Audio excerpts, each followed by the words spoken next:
Boarding hotel आहे, त्या हॉटेलमध्ये सर्रास हा प्रकार चालतो. आणि हे पंजाब ग्रेट पंजाब हॉटेल जे आहे, या हॉटेलमध्ये जी घटना घडली त्या हॉटेल संदर्भात अनेक पुरावे माझ्याकडे आहेत. आणि या मुलीचा तिथं त्यांनी बळी दिला आहे. एवढी सगळी घटना त्या तिथं घडत असताना हॉटेल प्रशासन झोपा काढत होतं का? हॉटेल चालक काय करत होता? हॉटेलचा स्टाफ काय करत होता? हा प्रश्न मला हॉटेल मालकाला विचारायचा आहे. ही त्या चित्रा वाघला आणि रुपालीताई चाकणकरला सुद्धा मला एकच सांगायचं आहे की तुम्ही महिला नेत्या असण्याचं ढोंग करू नका. कारण सगळ्या महाराष्ट्रानं बघितलंय, एखादी खरंच गरजू पीडिता आहे, त्या पीडितेला न्याय देण्याची जेव्हा वेळ येते आणि जेव्हा प्रश्न तुमच्या पक्षाचा येतो तेव्हा मात्र ह्या दोघी पण शांत असतात. फक्त छप्पन पायाला बांधून फिरणाऱ्या या महिला आहेत, या स्वतःच्या पक्षाच्या नेत्यांना खुश करणाऱ्या महिला आहेत. त्यामुळे यांनी मी स्वतः महिला स्वयंभूत महिला नेता आहे असं करण्याचं ढोंग करू नये.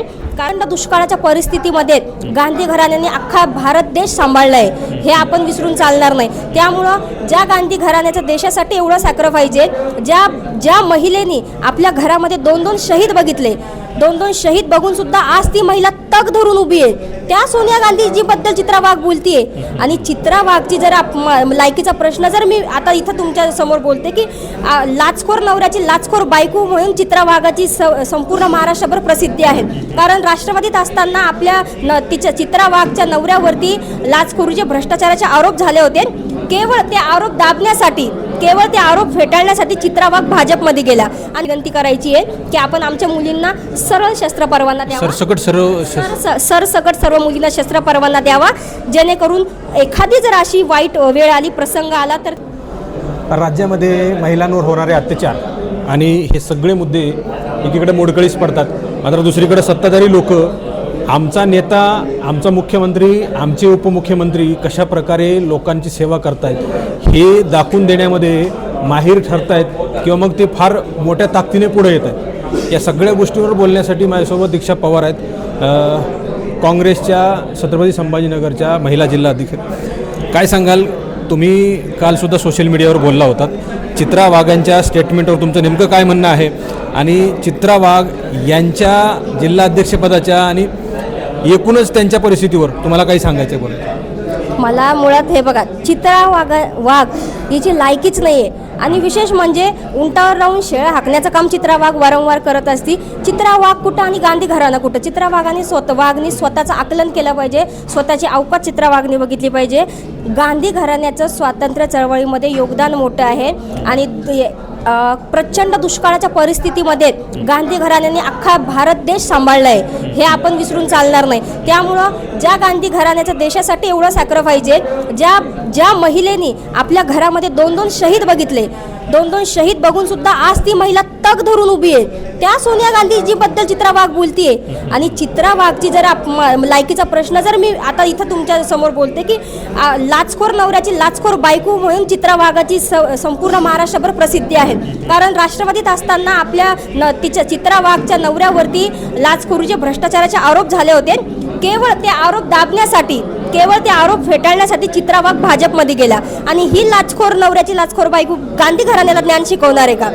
आणि याही पुढे मला जाऊन सांगायचं आहे, 56 लोक पायाला बांधून फिरणारे चित्रा वाघ, आपण विधान भवनामध्ये चित्रा वाघचं जेव्हा नवीनच चित्रा वाघला विधान भवनाची जबाबदारी दिली विधानसभेची, चित्रा वाघ आमदार आहे, चित्रा वाघ एका संविधानिक पदावरती आहे. आणि एका संविधानिक पदावर असणाऱ्या महिलेच्या तोंडून विधान भवनासारख्या सर्वोच्च न्यायालयामध्ये चित्रा वाघ म्हणते की मी 56 लोक एका वेळेला पायाला बांधून फिरते. त्या 56 लोक पायाला बांधून फिरणारी चित्रा वाघ, त्याची लायकी पूर्ण महाराष्ट्राने बघितली आहे तिची. त्यामुळे तिला काय नैतिक अधिकार तिला स्वतःला बाई म्हणून घेण्याचा नाहीये. राष्ट्रामध्ये अनेक प्रकरणं घडले, मग संपदा मुंडेंचं प्रकरण असेल, त्याचं काय झालं नेमकं? इकडं त्या पंकजा मुंडे यांच्या यांच्या ते गौरीचं नेमकं काय झालं? हे सगळे प्रश्न उपस्थित असताना सत्तेत आहेत, मात्र कुठंतरी आम्ही फार चांगली कामं करतायत हे सगळ्या गोष्टी असं वाटत नाही तुम्हाला? 100% सत्य. मी तिला तेच म्हटलं, चित्रा वाघ ताईला मला एकच सांगायचं आहे की वारंवार महिला आणि मुलींवरती बलात्कार अत्याचाराच्या ज्या घटना होतात त्या संदर्भात जर भाजपचा BJPचा एखादा नेता कार्यकर्ता जर त्यामध्ये इन्व्हॉल्व असेल तर चित्रा वाघ मुख गिळून गप्प बसते. चित्रा वाघ त्यावरती एक शब्दही बोलायला तयार नसते. संपदा मुंडेचं प्रकरण ताजं आहे, आपण बघितलं. त्यामध्ये निंबाळकरांवरती मोठे आरोप त्या डॉक्टर भगिनीने केले होते, मात्र त्या भगिनीला मारून टाकण्यात आलं. त्या घटनेला आत्महत्याचं स्वरूप देण्यात आलं। मात्र BJPच्या चित्रवाहक ज्या स्वतःला स्वयंभूत महिला नेता समजतात किंवा महिला नेता आहे असं वारंवार त्या दाखवत असतात, त्या याच्यावरती एक चकार शब्द चित्रवाघांनी काढला नाही। याचा प्रश्न मला चित्रवाघला विचारायचा आहे की फक्त आरोपी दुसऱ्या पक्षाचेच आरोपी आपल्याला दिसतात का? आणि स्वतःच्या पक्षाचे भाजपचे आरोपी असले म्हटल्यावर त्यांना तर डायरेक्ट संजय राठोडला चित्रवाघनी राखी बांधली। संजय राठोडच्या विरोधामध्ये चित्रवाघनी अगदी विरोधात असताना रान पेटवलं होतं। पूजा चव्हाणला न्याय मिळवण्यासाठी चित्रवाघनी कोर्टामध्ये धाव घेतली, परंतु त्याच चित्रवाघ भाजपमध्ये गेल्यानंतर संजय राठोडला राखी बांधून संजय राठोडला आपला भाऊ करून घेतला आणि संजय राठोडची डील ती पूजा चव्हाण संदर्भात जी याचिका मागे घेतली चित्रवाघनी ती किती कोटीमध्ये घेतली ते आम्हा सर्वांना माहिती आहे। त्यामुळे आम्हाला बात निकली तो दूर तक जाएगी, आम्हाला बोलायला लावू नका, हाच इशारा मला आपल्या माध्यमातून चित्रवाघला द्यायचा। मी काल निवेदन सुद्धा एक पोलिसांना दिलं इथं सामूहिक बलात्कार झाल्याचं। खरं तर ती बातमी मी फक्त तुमच्या पोस्टवरून पाहिली।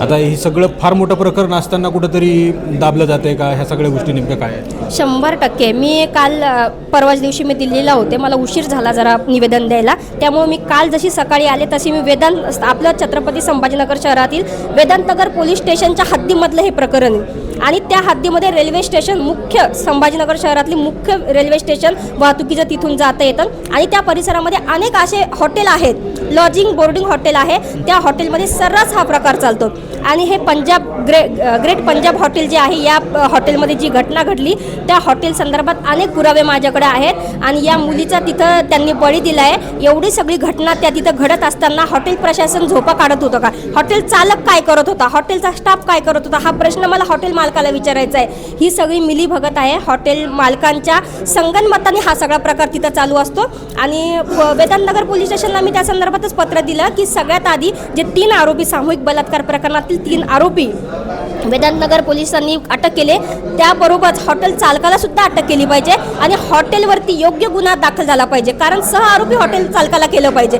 कारण तुमच्या हद्दीमध्ये तुम्ही पैसे घेऊन जर पे करून जर एखादी रूम एखाद्या ग्राहकाला देत असेल, ती ग्राहकाला सुविधा सुद्धा हॉटेल मालकाला पुरवण्याची जबाबदारी हॉटेल चालकाची असते। मागच्या काळामध्ये एक बीडमध्ये प्रकरण घडलं होतं की त्यामध्ये एका मुलीवर अत्याचार झाल्याचे आरोप तिथल्या शिक्षकांवर लावले होते, त्यांना जामीन बरी झाली। आता येणाऱ्या काळामध्ये प्रकरण कोर्टात आहे, काय निकाल लागतो माहीत नाही, मात्र तातडीनं ॲक्शन घेऊन ती शाळा बंद करा असं रुपाली चाकणकरांचं म्हणणं होतं। या हॉटेल संदर्भामध्ये त्यांचं काही स्टेटमेंट आलं का किंवा काय माहिती आली का? नाही, रुपाली चाकणकरांना वारंवार मी प्रत्येक महिला मुलींच्या प्रकरणापेक्षा जास्त जास्त महत्त्व स्वतःच्या पक्षाकडे देताना बघितले वारंवार। संपदा मुंडे प्रकरणात सुद्धा आपण रुपाली चाकणकरांचं बेजबाबदारपणाचं जे वक्तव्य आहे ते आपण सगळ्या महाराष्ट्राने बघितले। रुपाली चाकणकर म्हणाल्या की मुलगी दोषी होती, संपदा मुंडेचे चॅटिंग्स मी पूर्ण बघितले, असं बेजबाबदारपणाचं वक्तव्य रुपाली चाकणकरांनी आपल्या संविधानिक पदावरती राहून दिले। याची खरंच शोकांतिका वाटते की रुपालीताईंनी त्या पदावर राहण्याची गरज नाही आहे आता, कारण रुपालीताईंनी फक्त पक्षाचं पद सांभाळलं तरी खूप होईल,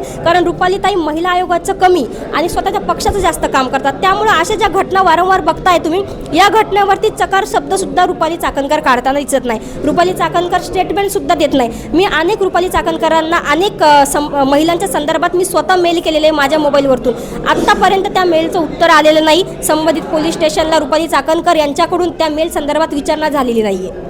तुम्ही आता या प्रकरणासंदर्भात तुम्ही त्यांना काही बोलणार आहेत का, भेटणार आहेत का? पीडितेशी तुमचा काही संपर्क झाला आहे का? ती महिला कोण? हो, पीडितेशी संपर्क झालेला आहे माझा। आता संबंधित वेदांतनगर पोलीस स्टेशनच्या ज्या PI आहेत यादव मॅडम, त्या मॅडमशी पण बोलणं झालं। मॅडम याच्यामध्ये तत्परतेने मॅडमनी दुसऱ्या दिवशीच दुपारी आरोपींना अटकसुद्धा केली आणि त्याबरोबरच मॅडम योग्य तो तपास करताय। त्या संदर्भात बहुतेक ॲट्रॉसिटी पण लावली आहे मॅडमनी, मुलगी समाजाची असल्याकारणाने ॲट्रॉसिटी लावली आहे आणि पोलीस प्रशासन सहकार्य करते आहेत। परंतु त्या पलीकडे पण जाऊन मला त्यांना हे सांगायचं आहे की योग्य ती कारवाई हॉटेलवरती झाली पाहिजे, कारण हा आज प्रकार घडला, एक प्रकार समोर आलाय, परंतु असे अनेक प्रकरणं असतात ते आपल्या इज्जतीला घाबरून ते समोर येत नाही किंवा मुली स्वतःच्या इज्जतीचा प्रश्न असतो म्हणून असं या प्रश्नाला अशा घटनेला वाचा फोडत नाही। त्यामुळे अशा सर्व घटनेवर, अशा सर्व हॉटेलवरती जे बेकायदेशीर गैरप्रकारे जे हॉटेल चालू आहे, जिथं गैरकृत्य चालू आहे, अनेक हॉटेलमध्ये मी तुम्हाला आता ठामपणे सांगते आणि अगदी जबाबदारपणे हे विधान करते मी, त्या परिसरामध्ये अनेक हॉटेलमध्ये कुंटण खाण्याचं स्वरूप त्या हॉटेलला आलेलं आहे, बऱ्याच हॉटेलला। आणि त्या कुंटणखान्यावरती पोलिसांचं काम आहे वारंवार अगदी वेदांत नगर पोलीस स्टेशनच्या हाकेच्या अंतरावरती ते हॉटेल आहे. तुम्ही गेला असाल अगदी 2 पावलं लागत नाही ग्रेट पंजाबला जायला वेदांत नगर पोलीस स्टेशनपासून. आणि पाठीमागे गेला आपण समोर की CP ऑफिस आहे. तर एवढ्या जर आपल्या पोलीस प्रशासनाच्या हद्दीमध्ये जर अशी कुंटणखाने सर्रास चालू असतील तर कुठेतरी कोणत्या प्रशासनाला कोणत्या अधिकाऱ्याला याचे हप्ते जातात याची सुद्धा चौकशी आपल्या माध्यमातून मला CP साहेबांना सांगायचं आहे की याची सुद्धा चौकशी आपण करावी आणि हे सगळे प्रकार बंद करावेत. मागच्या काळामध्ये एका वकिलानं मुलीवर अत्याचार केला जी तक्रार आली होती माझीच, आणि त्या मुलीची सुद्धा कोणीतरी मदत करत नव्हतं. म्हणजे हे असे शेकडो प्रकरणं घडत असताना चित्रा वाघ असतील, महिला आयोगाच्या अध्यक्ष असतील किंवा मग तमाम ज्या सत्तेतल्या महिला आहेत त्यावर काही चकार शब्द काढत नाहीत, त्यांना काही सांगायचं. त्या चित्रा वाघला आणि रुपालीताई चाकणकरला सुद्धा मला एकच सांगायचं आहे की तुम्ही महिला नेत्या असण्याचं ढोंग करू नका. कारण सगळ्या महाराष्ट्रानं बघितलं आहे एखादी खरंच गरजू पीडिता आहे त्या पीडितेला न्याय देण्याची जेव्हा वेळ येते आणि जेव्हा प्रश्न तुमच्या पक्षाचा येतो तेव्हा मात्र ह्या दोघी पण शांत असतात. फक्त 56 पायाला बांधून फिरणाऱ्या या महिला आहेत, या स्वतःच्या पक्षाच्या नेत्यांना खुश करणाऱ्या महिला आहेत. त्यामुळे यांनी मी स्वतः महिला स्वयंभूत महिला नेता आहे असं करण्याचं ढोंग करू नये. कारण महिलांसाठी लढणाऱ्या आम्ही स्वतंत्र आहोत आणि आम्ही त्या सक्षम आहोत. आम्ही महिलांसाठी आवाज उठवणार आणि कायम त्यांना न्याय मिळेपर्यंत आम्ही त्या महिलांच्या पाठीमागे राहणार. प्रकरणं थांबले नाहीत किंवा मग ह्या महिलांना न्याय मिळाला नाही तर पुढचं पाऊल काय असेल? तुमची एक पार्टी म्हणून जिल्हाध्यक्षाची भूमिका काय आहे? शेवटपर्यंत तर मी हाच प्रयत्न करेल की माझ्या प्रत्येक पीडित भगिनीला महिलेला मला न्याय कसा देता येईल. आणि ठीक आहे जिल्हा पातळीवरती जिल्हा लेवलला जर मला प्रशासनाकडून योग्य तो न्याय मिळत नसेल तर अगदी मुख्यमंत्र्यापर्यंत जायची सुद्धा माझी तयारी आहे. आणि मुख्यमंत्री म्हणून आणि गृहमंत्री म्हणून देवेंद्रजी फडणवीस साहेबांना मी पर्सनली भेटून या सर्व प्रकरणाची शहानिशा करेल आणि सर्व प्रकरणाची माहिती देईल. आणि जर प्रशासनाकडून आमची सुरक्षा आमच्या महिला मुलींची सुरक्षा जर होत नसेल तर मला प्रशासनाला एक विनंती करायची आमच्या भगिनीला शस्त्र परवाना द्या म्हणजे आम्ही आमची सुरक्षा स्वतः करू. जरा काही चोर गुंडे तुम्ही बघताय वारंवार आता आपल्या शहरामध्ये चाकू घेऊन फिरतात, कट्टा घेऊन फिरतात, बंदुकी घेऊन फिरतात. त्यांना कसलाही धाक नसतो, कसलाही त्यांना याचा नसतो. पण मुलींना आमच्या महिलांना गरज आहे. आमच्या महिलांना गरज असताना त्या स्वतःचं संरक्षण स्वतः करू शकता. यासाठी मला गृहमंत्र्यांना आपल्या माध्यमातून विनंती करायची आहे की आपण आमच्या मुलींना सरळ शस्त्र परवाना द्यावा. सरसकट सर्व मुलींना शस्त्र परवाना द्यावा जेणेकरून एखादी जर अशी वाईट वेळ आली, प्रसंग आला तर त्या मुली आपलं स्वतःचं संरक्षण स्वतः करू शकाल आणि तुमच्या पोलीस प्रशासनावरती जास्त प्रेशराईज दबाव येणार नाही. त्यामुळे अशी मी गृहमंत्र्यांना नक्कीच भेटून विनंती करेल. खूप धन्यवाद. म्हणजे 2 मुद्दे प्रकर्षाने या ठिकाणी मांडलेले आहेत की महाराष्ट्रामध्ये ज्या गोष्टी झालेल्या आहेत, महाराष्ट्रामध्ये मुलींवर अत्याचार होतात, महिलांवर अत्याचार होतात, अल्पवयीन मुलींवर अत्याचार होतात, त्यांना न्याय मिळवून देण्यासाठी सत्तेतल्या महिला पुढे येताना दिसत नाही आहेत. जो महिला आयोग महिलांच्या सुरक्षेसाठी स्थापन करण्यात आला तो महिला आयोग फक्त नामदारी आहे का असाही प्रश्न उपस्थित केला. चित्रा वाघ, रुपाली चाकणकर असतील आणि तमाम महिला असतील सत्तेतल्या, या कुठेही पीडित मुलींना न्याय मिळवून देण्यासाठी पुढे येत असताना आपल्याला पाहायला मिळत नाही आहेत. आणि राज्यामध्ये अनेक अशा घटना घडल्या आहेत त्यांच्यावर त्या चकार शब्द काढत नाहीत. त्यांनाही खडेबोल या ठिकाणी दीक्षा पवार यांनी सुनावलेले आहेत. त्याचबरोबर महिलांची सुरक्षा होत नाही आहे. इथं पोलीस प्रशासनाचे लोक महिलांना सुरक्षा पुरवू शकत नाहीत. गृहमंत्र्यांना भेटून त्यांना विनंती करणार आहे की सरसकट महिलांना जे आहे ते शस्त्र परवानगी द्या आणि त्याच्यानंतर त्या स्वतःची रक्षा करतील आणि पोलिसांवरही जास्त दबाव येणार नाही. अलीकडच्या काळामध्ये कुणीतरी अत्याचार करणारा किंवा मग अत्याचार करणारा हा नेत्यांचा कार्यकर्ता आहे म्हणून कुठेतरी दबाव आणला जातो, पोलिसांवर दबाव आणला जातो, यंत्रणेवर दबाव आणला जातो आणि या सगळ्या गोष्टी होत असताना पीडितांना न्याय मिळत नाही. त्यामुळे एकदाच पीडितांना न्याय मिळवून द्यायचं नसेल तर एकदाच त्या महिलांना सुरक्षा देऊन टाका, शस्त्र परवाने देऊन टाका, अशा प्रकारची मागणी इथं दीक्षा पवार यांनी केलेली आहे. कॅमेरा पर्सनसह मी संग्राम धनवे, मराठी महाराष्ट्र न्यूज, छत्रपती संभाजीनगर.